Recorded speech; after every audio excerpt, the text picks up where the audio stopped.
South East Radio's Business Matters with Karl Fitzpatrick. South East Radio.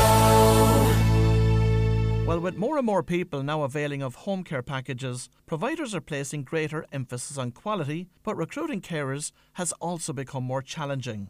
Michael Corcoran is the franchisee of Bluebird Care Wexford, and he joins me in studio now to discuss these matters. Michael, it's been a number of years since you joined us on Business Matters, and in that period, the demand for care in the home has increased dramatically. But what's driving this? Home care, I suppose, is more or less divided into two different areas: care of the older person, and then I suppose care that's funded by HSE disability services for people with additional needs. I think throughout the health services, demand for services is growing.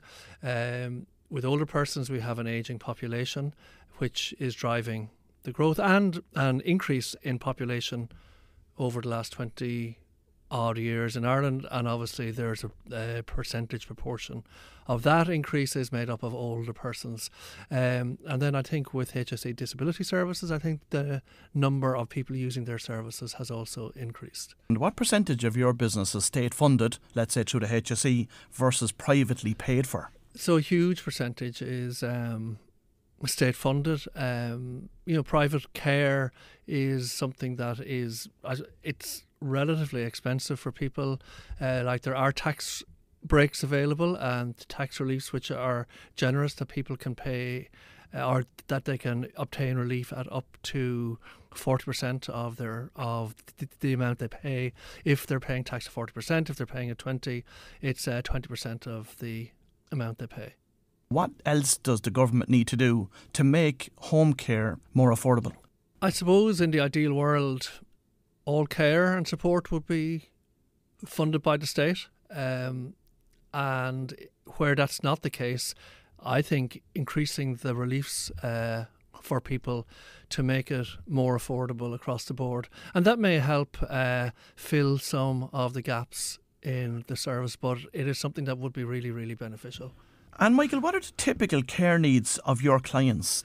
The needs really vary from person to person, service to service, and the needs are driven by the person, by their own particular requirements. So before we kind of start any case, we would go out, meet the clients, see what their needs are and like what they want. And it's not really what we think they want, or maybe the public health nurse or their family. We're really trying to establish the needs of the client. And we then draw up a care plan based on their needs. And we go through the care plan in detail with the carers. We introduce the carers to the client so they know exactly what they need to do before they start caring for the client. So the needs can vary from companionship through to personal care, helping people showering, bathing, with their feeding, cooking, and then also we do a wide range of supports as well. Supporting people at work, getting to work, getting ready for school, for like day services. We bring kind of clients on to activities like swimming, cinema, for coffee. There's a range, and that's around support. You might think, oh, what's that got to do with care? But it's really about socialising people, helping them engage in their community, helping them to get out of their home, build skills. The increase in popularity in relation to home care over the past 15 years, since we've seen an awful lot of new providers enter the market, has resulted then in the age profile of those entering nursing homes get much older. Yes, I think there's no doubt that the availability of widespread home care, allowing people to remain independent in their own homes for as long as possible, is a huge, huge benefit to society. Most people, I think all of us, if we were given the chance, would like to grow old at home or with our family, where we're cared and loved and where we're supported. And if there are outside supports that can help people with that, it's only a good thing across the board, on so many levels, financially, for society, but much more importantly in terms of people's well-being and their general health. And I know that providing the highest levels of quality to your clients in Bluebird Care is of paramount importance to you, but on a practical level, How do you demonstrate that on a day-to-day basis? Well, like I said earlier, the care plan is like, I suppose, for the want of a better word, it's the Bible. So the care plan is followed. Carers have to record what they did.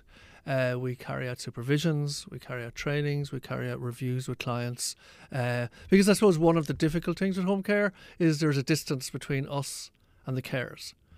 That their work is not immediately visible, but those reviews certainly help. The carers do induction training. Most of them are very experienced before they start with us. Some less so. They do shadows with more experienced carers. They do introductions with clients.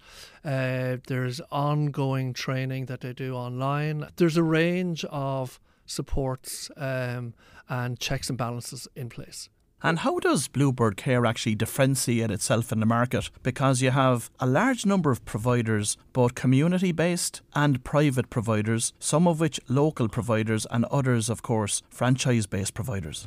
Yeah, so I suppose our focus is on the quality of the care and about supporting our care workers. And I think if there's one thing that we constantly get feedback from our carers in general, is that they feel very well supported, that if there are issues or if they have complaints or if they have concerns, that they're well supported. And I think by doing so, we support them to give better care.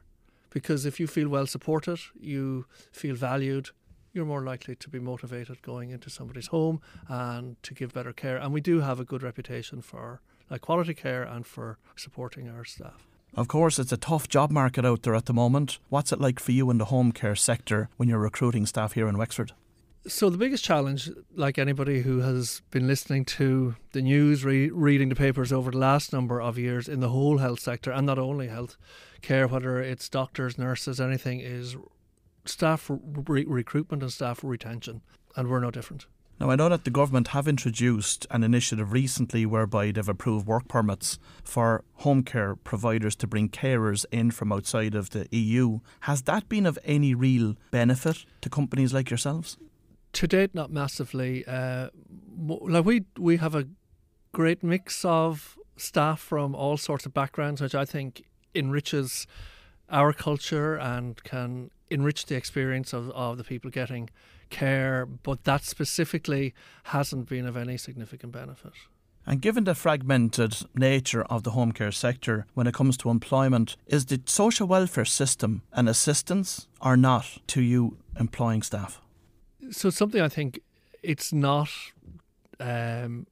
particularly favourable for the type of work that we do, given that, like a good example is that like a lot of our staff work part-time and they work their working hours and maybe their family commitments or other commitments need to kind of marry. So if, for example, you have somebody who is available for work, maybe say between school hours, maybe say between 9:30 and 12:30, 5 mornings a week. So maybe they work, say, 3 hours a day, something like that. And they will lose their social welfare, even though they're only working 15 hours a week. So I think a review of that is absolutely essential in trying to open up the market. And I think that applies in the hospitality industry and lots of other industries, not only home care. So what reform would you like to see being made by government in relation to the social welfare system to be able to cater for the flexibility that you require? Something more hours-based, that if you work, that people should be maybe allowed to work a minimum number of hours before they lose benefits.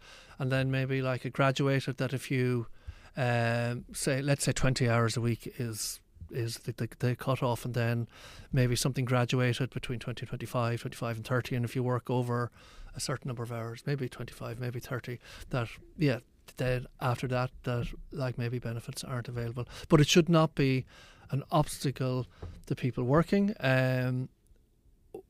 because so many benefits accrue from being a member of the workforce in terms of self-esteem, stimulation, and the benefits obviously that accrue to the people who are receiving care and support because there is greater availability. And what makes a good carer? I think people want to care. It's something innate, you know, like what makes a good teacher, what makes a good broadcaster, what makes anything. It's something innate in the person, that caring nature, empathy. But you can be caring and empathetic, but still not want the physical proximity. Maybe there's lots of things like that's part of it. Wanting to do, enjoying that engagement with a person at that level. You know, it's just something that's kind of innate and natural to people. Of course, the home care market here in Ireland is unregulated. Mm-hmm. Although the government have been talking about bringing regulation into the sector for many, many years, it seems to be moving at a snail's pace. What are your thoughts on that? Regulation is something that we would welcome straight up. It's like when I say to people who are not involved in home care, it's not regulated, they're kind of stunned, frankly, to think that something that is so intimate to people that's in their own home is unregulated. So it's something that we would definitely welcome. And why is this moving so slow, in your opinion? It's difficult to say. I suppose it's a big piece of work. I do think that, you know, I'm sure lessons were learnt and have been learnt and are being learnt with nursing home regulation. Home care is different because it's out in the client's home. It's not in a fixed location. And that, I think, presents challenges. And I suppose also, I think COVID and the management of that has had a significant impact on HSE resources and their cyber attack. And they've had a tough couple of years, really, trying to manage things, which I think hasn't helped. So finally, Michael, what are your growth plans for the business from here? Well, I suppose really what we want to do is to really focus on what we're doing well, trying to give the best quality care to our clients, support our staff, and like we think that emphasis on quality is really what will drive the business. Well, if you've just tuned in, that was Michael Corcoran, the franchisee of Bluebird Care here in Wexford, and I'd like to thank Michael for providing us with an insight into the home care sector. Southeast Radio's Business Matters with Karl Fitzpatrick. South